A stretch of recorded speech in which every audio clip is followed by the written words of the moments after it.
আসসালামু আলাইকুম রহমতুল্লাহি ওয়া বারাকাতুহু। সম্মানিত প্রিয় মুসলিম ভাই ও বোনেরা, আর ইসলামী টিভির পক্ষ থেকে সকলকে জানাই আন্তরিক মোবারকবাদ। আশা করি সকলে ভালো আছেন। আমি আলহামদুলিল্লাহ আল্লাহর রহমতে ভালো আছি।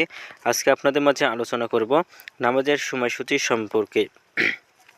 তো আজকে রোববার 10 মার্চ 2024 ইংরেজি, 26 ফাল্গুন 1430 বাংলা, 28 শাবান 1445 হিজরি। ঢাকা এবং পার্শ্ববর্তী এলাকার নামাজের সময়সূচি তুলে ধরছি। তারপরে অন্যান্য জেলা বিভাগগুলো নামাজের সময়সূচি তুলে ধরব। আজকে ঢাকা এবং পার্শ্ববর্তী এলাকার তাহাজ্জুদ এবং সেহরির শেষ সময় হলো 4:52 আজকে ফজর ওয়াক্ত শুরু হয়েছে 4:57 এবং শেষ হয়েছে 6:11। জোহরের ওয়াক্ত আজকে শুরু হবে 12:10 এবং জোহরের ওয়াক্ত আজকে শেষ হবে 4:25। আসরের ওয়াক্ত আজকে শুরু হবে 4:26। আসরের ওয়াক্ত আজকে শেষ হবে 6:04।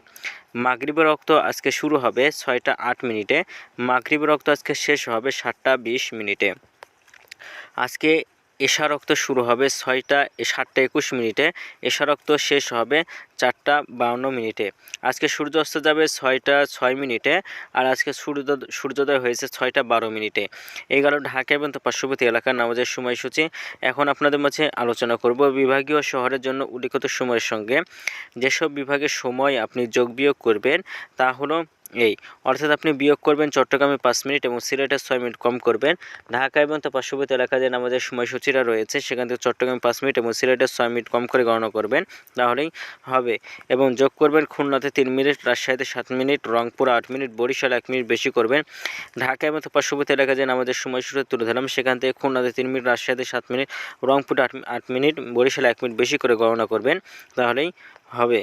তো আজকের ভিডিওটি পর্যন্তই ছিল। আর এই সূত্রটা নিয়েছি আমরা ইসলামিক ফাউন্ডেশন থেকে। ভিডিওটি যদি আপনাদের ভালো লাগে তাহলে অবশ্যই চ্যানেলটি সাবস্ক্রাইব করে পাশে থাকবেন। ধন্যবাদ সকলকে। আসসালামু আলাইকুম ওয়া রাহমাতুল্লাহি ওয়া বারাকাতুহু।